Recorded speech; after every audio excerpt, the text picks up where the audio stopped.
Graça e paz do Senhor Jesus esteja com todos. Reflexões bíblicas de David Wilkerson. Primeiro, os segredos do Senhor. Mateus nos conta que Jesus falou às multidões em parábolas. Todas estas coisas falou Jesus à multidão em parábolas, e sem parábolas não lhes falava, para que se cumprisse o que fora dito pelo profeta: abrirei em parábolas a minha boca. Revelarei coisas que foram mantidas em segredo desde a fundação do mundo. Mateus 13, 34 e 35. Para muitos cristãos hoje, as parábolas parecem muito simples. No entanto, de acordo com Cristo, cada parábola contém um segredo incrível. Há uma verdade oculta do reino em cada parábola que Jesus contou. E essa verdade é descoberta apenas por aqueles que a buscam diligentemente. Muitos crentes passam rapidamente pelas parábolas. Eles acham que vem uma lição óbvia e seguem em frente rapidamente. Ou eles descartam o significado de uma parábola como não se aplicando a eles. A Bíblia afirma claramente que existem segredos do Senhor. O seu segredo está com os justos. Provérbios 3:32. Esses segredos são desconhecidos desde a fundação do mundo.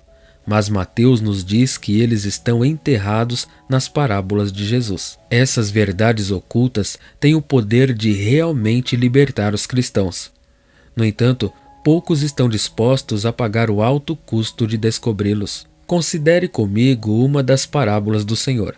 Também o reino dos céus é semelhante a um comerciante que busca boas pérolas, o qual, tendo achado uma pérola de grande valor, vendeu tudo o que tinha e a comprou. Mateus 13, 45 e 46.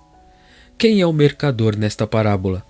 A raiz grega aqui o explica como um comerciante atacadista itinerante. Este comerciante também era um ensaiador ou testador.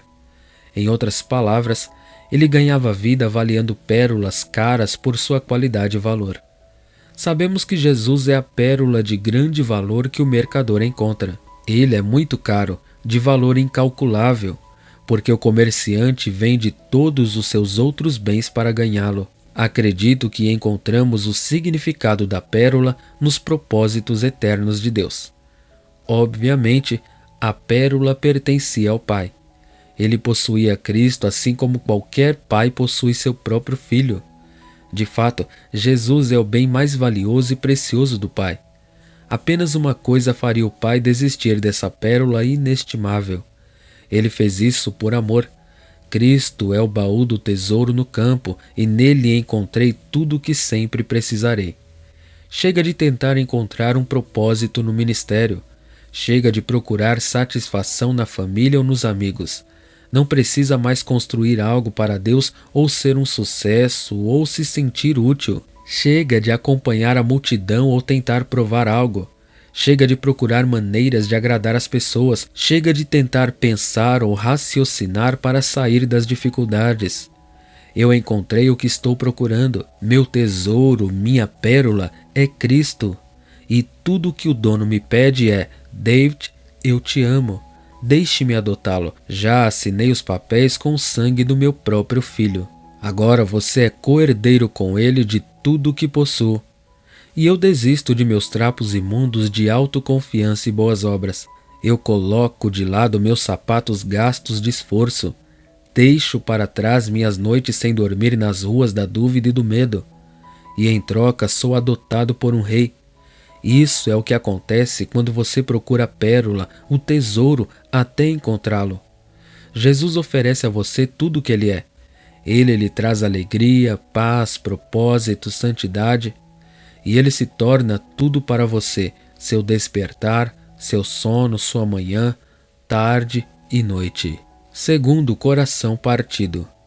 O Salmo 56 é destinado àqueles que foram feridos, seja por familiares, amigos ou pelas palavras e ações dos ímpios. É uma palavra para aqueles que amam o Senhor, mas que derramam lágrimas e carregam fardos que parecem ficar mais pesados a cada dia. Alguns crentes acordam todos os dias sob uma nuvem de medo e desespero. Eles podem se sentir esmagados e assustados por causa de problemas financeiros. Outros enfrentam sérias batalhas de saúde e dores insuportáveis, enquanto outros ainda sofrem por causa de familiares que estão em apuros, talvez em rebelião contra o Senhor. Ouça a bendita palavra de Deus dirigida a você em sua hora de necessidade. Salmo 56, verso 3. Sempre que eu tiver medo, confiarei em ti. Salmo 56, verso 4. Em Deus louvarei a sua palavra. Em Deus pus a minha confiança, não temerei. O que a carne pode fazer comigo? Salmo 56, verso 8. Contas as minhas andanças. Coloque minhas lágrimas em sua garrafa.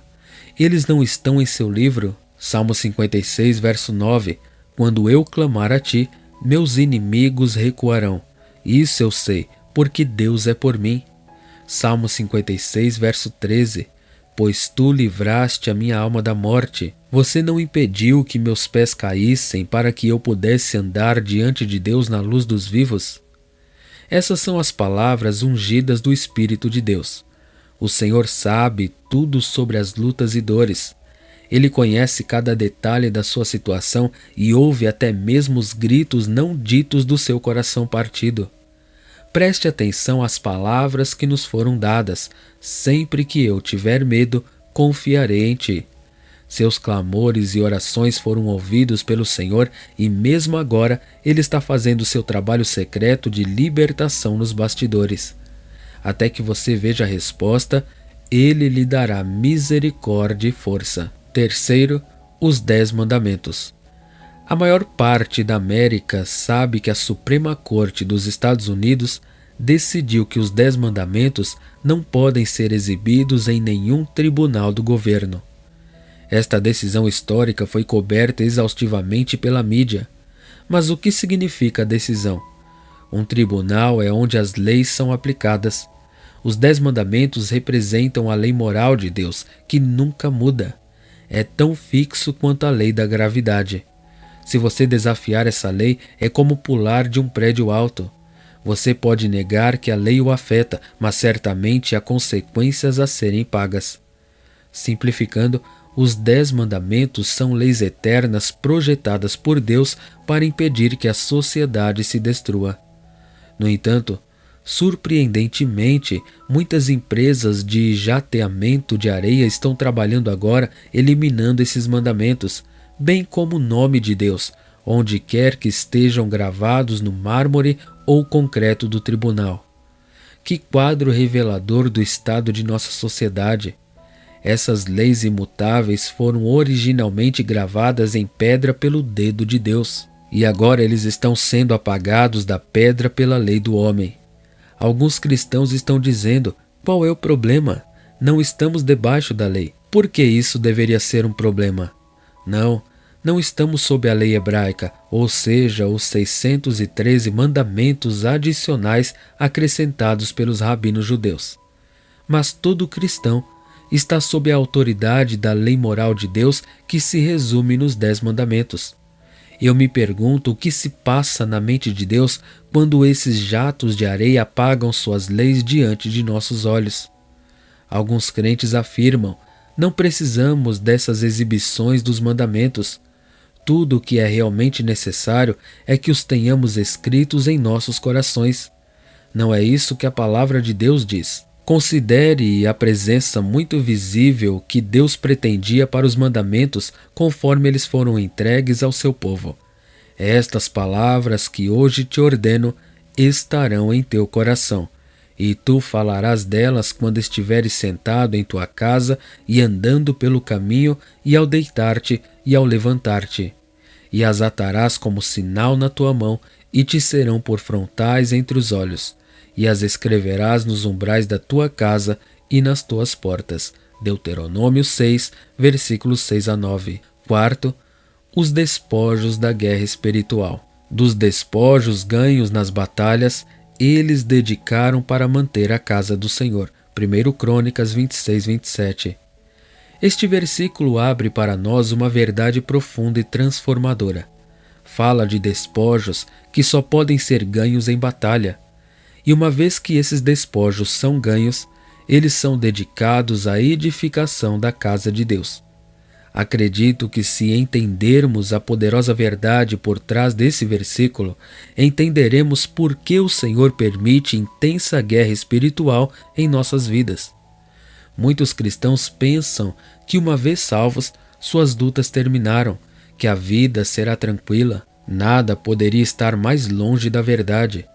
Deus não apenas permite nossas batalhas, mas também tem um propósito glorioso para elas em nossas vidas.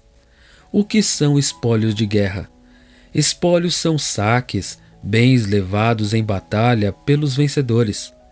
A Bíblia menciona os despojos pela primeira vez em Gênesis 14, quando uma confederação de reis invadiu Sodoma e Gomorra.